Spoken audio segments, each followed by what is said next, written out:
ये कोई murder room नहीं है। ये किसी के दिमाग के अंदर का कमरा है।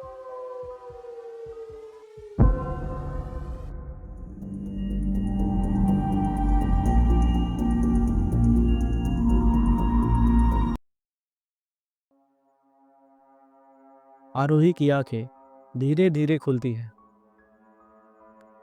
पहले ब्लर, फिर लाल रंग। हर तरफ सिर्फ लाल रंग, जैसे किसी ने कमरे को उनसे रंग दिया हो। वो हिलने की कोशिश करती है, पर उसके हाथ नहीं हिलते। कलाइयों पर लोहे की चेन्स। उसके पैर नीचे जमीन को टच नहीं कर रहे। वो एक केज में है। लोहे के बार्स ठंडे और रफ।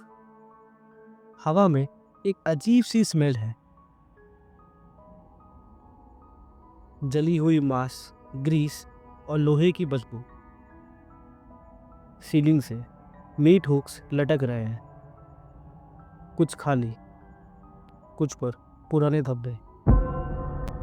रेड ट्यूबलाइट फ्लिकर करती है। हर फ्लिकर पर शैडोज हिलते हैं। और फिर एक आवाज आती है, आरोही, तो तुम जाग गई। आरोही फ्रीज हो जाती है। यहाँ कोई उसे नाम से बुला रहा है।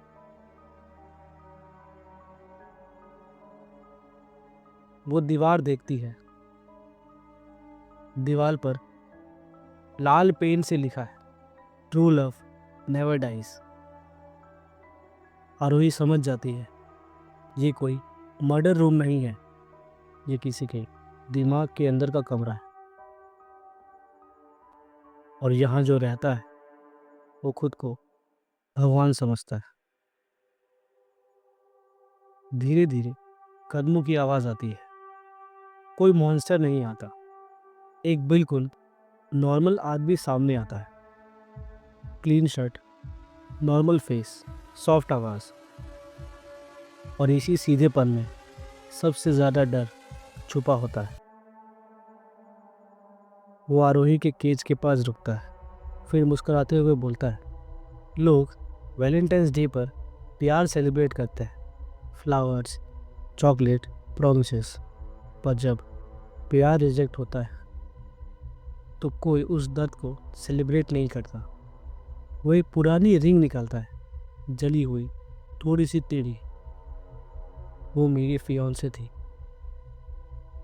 उसकी आवाज़ फ्लैट है, जैसे वो ये कहानी बार बार सुना चुका हूँ। उसने कहा, एक रात एक एक्सीडेंट हुआ। लोग कहते हैं वो मर गई। वो आरोही की तरफ झुकते हुए बोलता है, पर मेरे लिए वो अब भी जिंदा है। उसका लॉजिक सिंपल है। वो डरावना इसलिए है क्योंकि वो खुद को सही मानता है। जो प्यार में धोखा देते हैं वो सिर्फ छोड़ते नहीं, वो इंसान को तोड़ भी देते हैं। आरोही उसकी आंखों में देखती है। ये आदमी सिर्फ किलर नहीं, ये जज है। और ये कमरा उसका कोर्ट है। आरोही चीखती नहीं, रोती नहीं। वो शांत रहती है और धीरे से बोलती है, तुम लड़कियों से नफरत नहीं करते। किलर रुक जाता है। तुम अपने दर्द से भाग रहे हैं।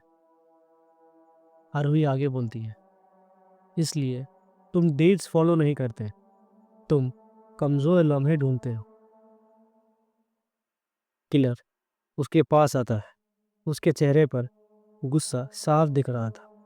आरोही कहती है, तुम्हें कंट्रोल चाहिए क्योंकि तुमने एक दिन कंट्रोल खो दिया था। ये बात उसे लग जाती है। पहली बार किलर के चेहरे पर पसीना आता है। वो समझ जाता है ये लड़की सिर्फ विक्टिम नहीं है, ये लड़की उसके दिमाग के अंदर घुस रही है। किलर मुस्कुराता है। केज खुलता है। चेन से खींचकर आरोही को बुचर टेबल पर डाल देता है। मेटल टेबल ठंडी है, स्टिकी। नाइफ उठाया जाता है, क्लीन, शार्प। वो बोलता है, ट्रू लव सैक्रिफाइस मांगता है।